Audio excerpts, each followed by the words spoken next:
2018-710-367. Assalamualaikum warahmatullahi wabarakatuh. Nama saya Nelly Melinda dengan NIM 2018-710-367. Jadi di sini saya akan menjelaskan tentang pengertian-pengertian. Yang pertama saya akan menjelaskan tentang pengertian pajak penghasilan.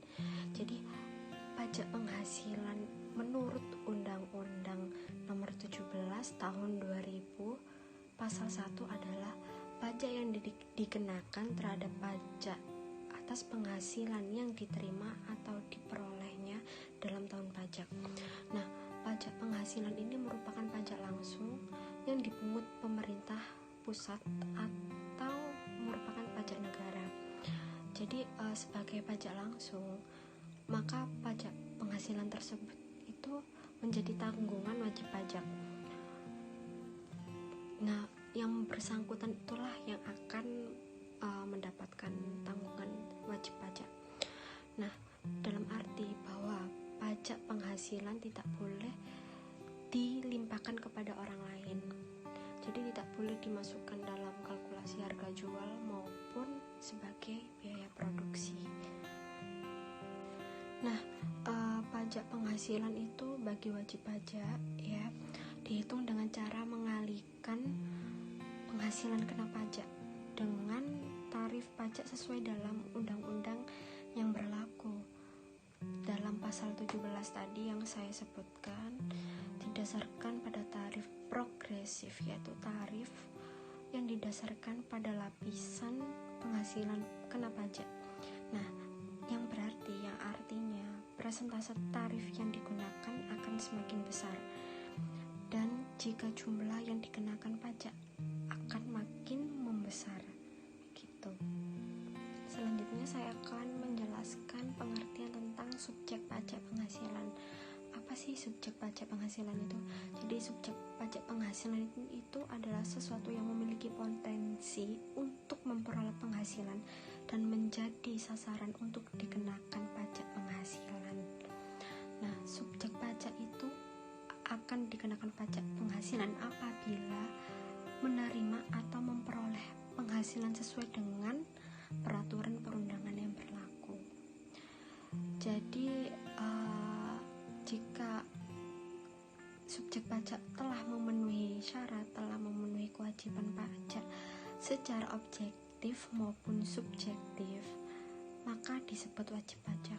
Nah, wajib pajak ini adalah orang pribadi atau badan atau lembaga yang menurut ketentuan peraturan perundangan yang berlaku itu akan dikenakan pajak yang ditentukan untuk melakukan kewajiban perpajakan termasuk pemungutan pajak dan pemotongan pajak tertentu. Assalamualaikum warahmatullahi wabarakatuh. Perkenalkan, nama saya Siljo Aditwi Pramana dengan NIM 2018-710-927. Saya akan menjelaskan tentang pajak penghasilan umum. Yang satunya yang saya jelaskan ini tentang orang pribadi. Orang pribadi merupakan perorangan atau individu yang berstatus sebagai warga negara Indonesia atau warga negara asing yang tinggal atau menetap di Indonesia. Di sini dibagi menjadi dua, yaitu subjek pajak dalam negeri dan juga subjek pajak dalam luar negeri. Yang pertama dalam negeri. Penghasilan orang pribadi dalam negeri adalah WNI atau WNA yang bekerja dan memperoleh penghasilan serta berdomisili di Indonesia lebih dari 183 hari dalam jangka waktu 12 bulan atau yang dalam 1 tahun pajak ada di Indonesia dan mempunyai niat untuk tinggal di Indonesia. Yang kedua, pajak dalam luar negeri, yaitu dapat berada di luar negeri atau menjalankan usahanya di Indonesia dengan pergi atau pulang, namun selama mendapatkan penghasilan dari usahanya tersebut, dia dikategorikan sebagai subjek pajak penghasilan. Yang kedua, yang bagian dua, warisan yang belum terbagi atau bisa disebut ahli waris. Itu harta warisan dari pewaris atau ahli waris yang mana harus dibayar terlebih dahulu oleh ahli waris sebelum melakukan proses pembagian. Nah, kewajiban perpajakan ini bagi ahli waris atau pewaris dimulai pada saat timbulnya warisan yang belum terbagi tersebut hingga berakhir pada saat warisan tersebut selesai dibagikan. Terima kasih. Ini yang saya jelaskan. Selanjutnya dilanjutkan oleh rekan saya. Terima kasih atas kesempatannya. Nakan, nama saya Indra Putra, NIM 2018-710-757. Di sini saya akan melanjutkan presentasi dari rekan saya, yaitu tentang badan. Badan merupakan seluruh badan usaha atau pemerintah yang berdiri dan mengalami perkembangan. Badan didefinisikan sebagai sekumpulan orang dan modal yang merupakan kesatuan baik yang melakukan usaha maupun yang tidak melakukan usaha. Adapun yang meliputinya yaitu perseroan terbatas, perseroan komputer, dan perseroan lainnya yang termasuk juga reksadana. Badan usaha memiliki contoh lain seperti badan usaha milik negara atau BUMN dan badan usaha milik daerah atau atau BUMD. Nah, merupakan subjek dari pajak tanpa memperhatikan nama dan bentuknya, sehingga setiap unit tertentu dari badan pemerintah ini melakukan misalnya lembaga badan dan sebagiannya yang dimiliki oleh pemerintah pusat dan pemerintah daerah yang menjalankan usaha atau melakukan kegiatan untuk memperoleh penghasilan merupakan subjek pajak. Adapun unit tertentu dari badan pemerintah yang memenuhi syarat atau kriteria sebagai subjek, yaitu yang pertama dibentuk berdasarkan peraturan undang-undang yang berlaku, dibiayai dengan dana yang bersumber APBN atau APBD. Yang ketiga, penerimaan lembaga tersebut dimasukkan dalam anggaran pemerintah, yaitu pemerintah pusat atau pemerintah daerah. Yang keempat, pembukuannya diperiksa oleh aparat pengawas fungsional negara sebagai subjek pajak perusahaan reksadana baik berbentuk perseroan terbatas maupun bentuk lainnya. Nah, ini termasuk dalam pengertian badan. Yang selanjutnya, bentuk usaha tetap atau BUT. Nah, ini merupakan bentuk usaha pribadi dari orang yang tidak bertempatan tinggal dan berkedudukan di Indonesia, seperti misalnya orang asing atau orang dari luar negeri yang ingin buka usaha di Indonesia. Nah, dia bertempat tinggal tidak lebih dari 183 hari dalam jangka waktu 12 bulan. Sedangkan bagi badan, kriterianya adalah tidak didirikan atau tidak bertempat kedudukan di Indonesia, berkaitan kelancaran usaha atau melakukan suatu kegiatan di Indonesia. Bentuk usaha tetap BUT dapat berupa tempat kedudukan manajer, cabang perusahaan, gedung, pabrik, kantor perwakilan, gudang, dan sebagainya lainnya. Nah, dalam undang-undang, bentuk usaha tetap ditentukan sebagai pajak tersendiri, sebagai subjek pajak tersendiri. Perpajakan dipersamakan dengan subjek pajak badan. Untuk pengenaan pajak sendiri, pajak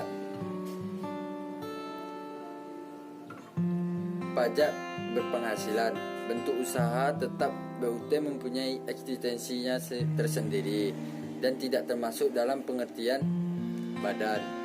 BUT wajib mendaftarkan diri untuk mendapatkan NPWP, menyampaikan SPT sebagai saran untuk pelaporan besarnya pajak terutang dalam tahunan. Nah, serta serta pengenaan pajaknya dilaksanakan atas penghasilan kena pajak dengan menggunakan tarif umum seperti yang berlaku pada subjek pajak badan dalam negeri. Terima kasih atas kesempatannya. Nama saya Nisa dengan NIM 017.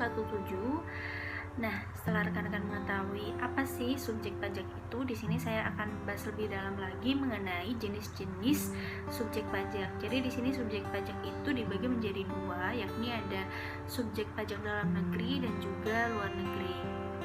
Nah, untuk subjek pajak dalam negeri ini dapat dikategorikan apabila suatu perseorangan maupun badan memiliki penghasilan yang besarnya melebihi PTKP. Nah, PTKP ini apa sih? PTKP ini adalah penghasilan tidak kena pajak. Jadi jika seseorang telah melebihi PTKP, maka perseorangan atau badan tersebut harus memenuhi pajak di Indonesia. Lalu untuk subjek pajak luar negeri dapat dikategorikan apabila penghasilan yang diterima dari sumber penghasilan di Indonesia. Lalu untuk subjek pajak di Indonesia ini dikenakan pajak atas penghasilan baik yang diterima di dalam negeri maupun di luar negeri. Namun subjek pajak luar negeri dikenakan pajak hanya atas penghasilan di Indonesia. Selanjutnya, untuk subjek di Indonesia atau dalam negeri ini dikenakan pajak berdasarkan penghasilan neto dengan tarif umum. Sedangkan untuk subjek luar negeri dikenakan pajak berdasarkan penghasilan bruto dengan tarif pajak sepadan atau sama dengan tarif umum di Indonesia. Selanjutnya, untuk subjek di dalam negeri ini wajib menyampaikan surat pemberitahuan tahunan. Untuk apa? Sebagai sarana untuk menetapkan pajak. Sedangkan untuk subjek di luar negeri tidak memiliki kewajiban untuk menyampaikan surat pemberitahuan tahunan. Subjek pajak. Nah, non-subjek pajak ini apa sih? Tadi sudah disinggung ya masalah PTKP atau penghasilan tidak kena pajak. Jadi non-subjek pajak ini adalah orang-orang atau badan yang tidak termasuk dalam kewajiban perpajakan di Indonesia. Nah, siapa saja sih yang tergolong dalam kategori tersebut? Yang pertama itu ada kantor perwakilan negara asing. Jadi kantor-kantor negara asing yang menetap di Indonesia. Lalu selanjutnya ada pejabat perwakilan organisasi internasional. Nah, pejabat-pejabat ini adalah perwakilan diplomatik atau konsulat atau pejabat-pejabat lain yang menetap di Indonesia. Lalu selanjutnya ada organisasi internasional. Nah, organisasi internasional ini memiliki syarat. Yang pertama, organisasi tersebut harus mencantumkan Indonesia sebagai anggota organisasi tersebut. Yang kedua, organisasi itu tidak menjalankan usaha atau kegiatan lain untuk memperoleh penghasilan dari Indonesia selain memberikan pinjaman kepada pemerintah. Nah, penghasilan tersebut berasal dari iuran dari anggota-anggota organisasi tersebut. Nah, yang terakhir ini adalah pejabat dari negara asing. Nah, pejabat ini diangkat atau ditunjuk langsung oleh induk organisasi internasional yang menetap di Indonesia. Seperti itu. Mungkin itu saja yang bisa saya sampaikan. Kurang lebihnya mohon maaf. Wassalamualaikum warahmatullahi wabarakatuh. Terima kasih atas kesempatannya. Perkenalkan, nama saya Roshidatul Rohmah dengan NIM 565. Di sini saya akan menjelaskan tentang objek pajak.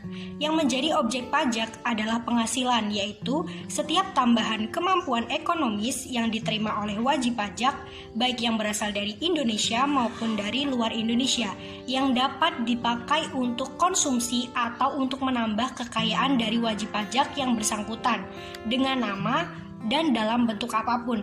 Nah, yang termasuk dalam pengertian penghasilan itu, yang pertama ada imbalan pekerjaan atau jasa, misalnya berupa gaji, upah, tunjangan, honorarium, komisi, bonus, uang pensiun atau imbalan dalam bentuk lainnya, kecuali yang ditentukan lain dalam undang-undang. Yang kedua, ada hadiah atau undian. Misalnya yang sering kita lihat diselenggarakan di televisi, apabila memenangkan hadiah atau undiannya, maka akan dipotong pajak. Selanjutnya ada laba usaha, misalnya keuntungan karena penjualan dan pengalihan harta. Misalnya, keuntungan karena pengalihan harta kepada perseroan, persekutuan, atau badan lainnya sebagai pengganti saham atau penyertaan modal. Lalu, keuntungan yang diperoleh dari perseroan, persekutuan, atau badan lainnya karena pengalihan harta kepada pemegang saham, sekutu, ataupun anggota.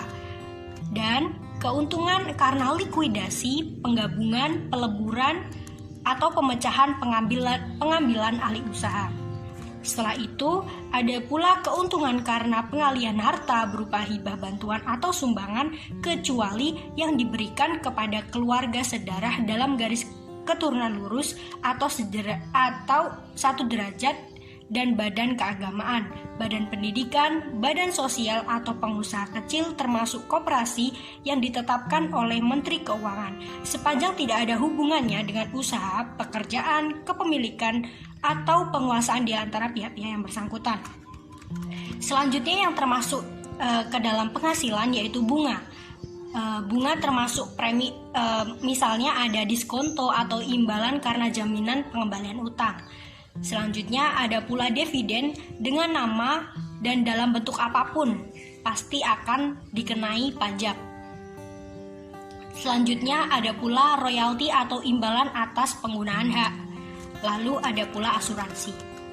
Selanjutnya yang tidak termasuk dalam kategori golongan objek pajak adalah yang pertama ada bantuan sumbangan, termasuk bantuan zakat, termasuk zakat yang diterima oleh badan amil zakat atau lembaga amil yang dibentuk atau disahkan oleh pemerintah dan para penerima zakat yang berhak. Ada pula bantuan atau santunan yang dibayarkan oleh badan penyelenggara jaminan sosial kepada wajib pajak tertentu yang ketentuannya diatur lebih lanjut atau berdasarkan peraturan Menteri Keuangan. Selanjutnya ada pula warisan. Lalu iuran yang diterima atau diperoleh dari dana pensiun yang pendiriannya telah disahkan oleh Menteri Keuangan, baik yang dibayar oleh pemberi kerja maupun pegawai. Selanjutnya yang tidak termasuk objek pajak adalah beasiswa. Beasiswa yang memenuhi persyaratan tertentu dan ketentuannya diatur lebih lanjut dengan atau berdasarkan peraturan Menteri Keuangan. Baik, terima kasih. Perkenalkan, nama saya Ria Sasna dengan NIM 478. Selanjutnya saya akan menjelaskan tentang deductible expense dan non-deductible expense. Nah, apa sih itu deductible expense? Secara singkatnya merupakan biaya-biaya yang dapat digunakan sebagai pengurang pendapatan bruto. Nah, ada apa saja? Semua telah diatur dalam pasal 9 Undang-Undang PPH. Yang pertama ada biaya yang secara langsung ataupun tidak langsung berkaitan dengan kegiatan usaha, seperti biaya pembelian bahan baku, biaya bunga, sewa, biaya perjalanan, transportasi, asuransi, administrasi, dan lain sebagainya. Yang kedua ada biaya penyusutan dan amortisasi. Yang ketiga, iuran kepada dana pensiun yang pendiriannya telah disahkan oleh Menteri Keuangan. Selanjutnya yang keempat, kerugian karena penjualan atau pengalihan harta. Yang kelima, kerugian selisih kurs mata uang asing. Yang selanjutnya, biaya penelitian dan pengembangan perusahaan. Ada juga biaya beasiswa magang dan penelitian. Ada piutang yang tidak dapat tertagih dengan syarat-syarat yang telah diatur dalam pasal 9 Undang-Undang PPH. Kemudian ada sumbangan dalam rangka penanggulangan bencana nasional, ada sumbangan dalam rangka penelitian dan pengembangan, biaya pembangunan infrastruktur sosial, sumbangan fasilitas pendidikan, dan yang terakhir, sumbangan dalam rangka pembinaan olahraga yang ketentuannya diatur dengan peraturan pemerintah.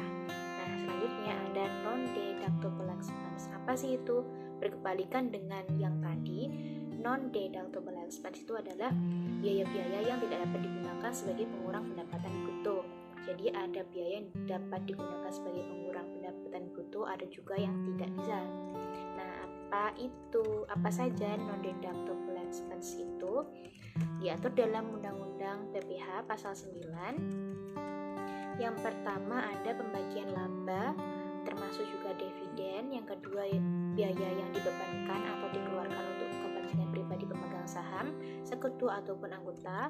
Yang ketiga, pembentukan atau pemupukan dana cadangan, kecuali cadangan piutang tak tertagih, cadangan untuk usaha asuransi, cadangan penjaminan untuk LPS, cadangan biaya reklame, cadangan biaya penanaman kembali untuk usaha kehutanan, dan cadangan biaya penutupan dan pemeliharaan tempat pembuangan limbah industri untuk perusahaan pengolahan limbah industri. Selanjutnya ada premi asuransi kesehatan, asuransi kecelakaan, dan lain sebagainya. Ada penggantian atau imbalan sehubungan dengan pekerjaan atau jasa yang diberikan dalam bentuk royalti. Kemudian ada jumlah yang melebihi kewajaran yang dibayarkan kepada pemegang saham. Selanjutnya ada harta yang dihibahkan, itu juga tidak boleh sebagai pengurang pendapatan bruto.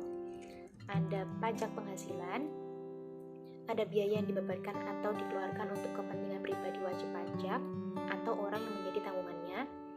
Gaji yang dibayarkan kepada anggota persekutuan, firma atau perseroan komanditer yang modalnya tidak terbagi atas saham. Yang terakhir adalah sanksi administrasi berupa bunga, denda, dan kenaikan, serta sanksi pidana berupa denda yang dikenakan